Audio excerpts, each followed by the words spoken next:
Very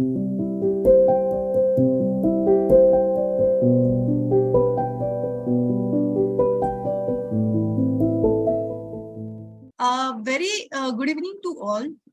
This is Dr. Manisha. I'm working as a medical lead in Medical Affairs Division of Lupin Limited. On behalf of my team, I extend a warm welcome to all of you in this brief discussion on patient awareness program of Shealer. As we are aware that women are quite vulnerable to mental health problems in their entire life because of their biological and environmental changes occurring around them. And yoga as such is quite common and commonly practiced in Indian culture. So bringing these two together, Lupin team has brought all the distinguished personalities from Psychiatric Forum to celebrate the International Yoga Day. So here today joining with me is Dr. Piyali Ghosh, and she will be talking on importance of practicing yoga and how it is important, especially in women's mental health, that we are going to have discussion with her. Welcome, Dr. Piyali. Hello, Dr. Manisha. Hi. Ma'am, can you elaborate on the role of yoga in women's mental health care? Would you like to share some thoughts on this? Okay, so before coming into the women mental health, I would like to share some facts about yoga. We all know yoga is very much prominent in our Indian culture. Not only Indian, there's another countries also where yoga is very prominent practice. So as per religious view, it is the technique for transforming consciousness, that moksha bhakti. But in according to scientific area, we can say that it is a curriculum of physical exercise which we practice as asana, and or it is a breathing exercise which we practice as pranayama, and the mindfulness that is we practice through a meditation, which helps in mainly the mental health well-being. So to come into the women mental health, especially not only women, it actually helps both men and women. So to come into women mental health, it helps in lot of area for mental health well-being. For example, it helps to reduce our stress level. It helps to regulate our emotional disbalances.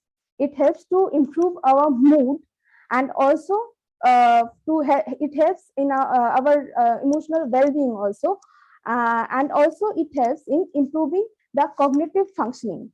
Okay, because when we practice yoga, it ultimately helps in increasing the connectivity in the brain, through which we got the benefits from the yoga practice. So, hello. Yeah. Thank you, ma'am. Yes. Yes. Ma'am, can you more elaborate on, especially in patients like depression and anxiety, and patients who are suffering for some psychiatric illnesses? Have you come across the benefits of yoga in such kind of patients, which you have witnessed, and you feel like practicing this kind of exercise probably helps patients overall? And you can elaborate on that, please. Yes, of course.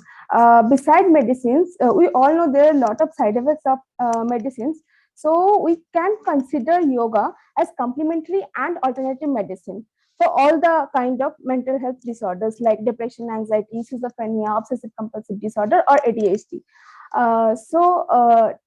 In depression, anxiety, or schizophrenia, we know there is a problem with the there is a problem of social anxiety disorder or social cognition, where doing practicing yoga can help in that area of our health, and also it can help to regulation of our breathing, and also the anxiety level and the stress level, which instead decrease the chance of anxiety and depression. So we can use a preventive measure, and also for rehabilitation purpose for the person suffering from schizophrenia and depression like things.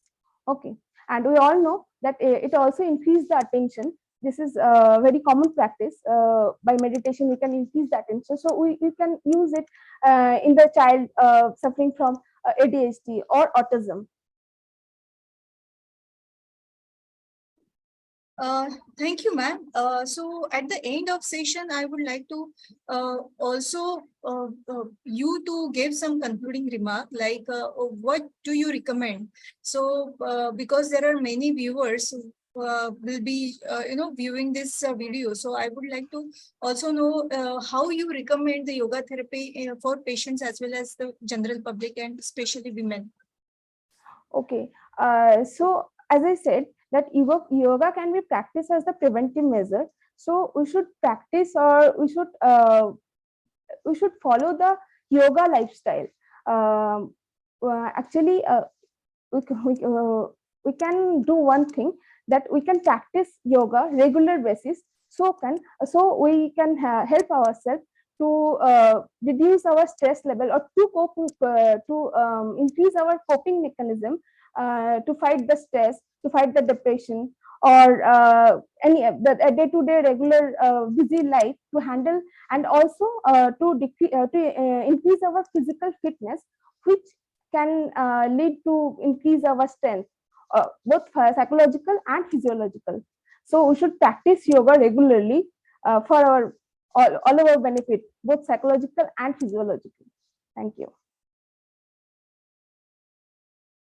Yes, ma'am. This is, very relevant and very practical pointers you have, highlighted. This is very important that yoga is not only helpful for patients as well as, public who are normal people, normal population. And currently, if you see, the lifestyle has significantly changed in current era, and it is very important that everyone who is actually can practice, who has some early morning timing, can actually develop this habit of practicing yoga. Definitely it is going to help a lot. So Just thank I want you. to add one thing. I Yes, just ma'am. want to add one thing. As per women mental health, so we all suffer from PMS, that is premenstrual syndrome. There are mood disturbances at that point of time. There is pain also. So to reduce that also, yoga helps us a lot. So Great, ma'am. Great. Thank you. Thanks a lot. So here we'll wrap the session. So thank you, ma'am. We'll sign off from here.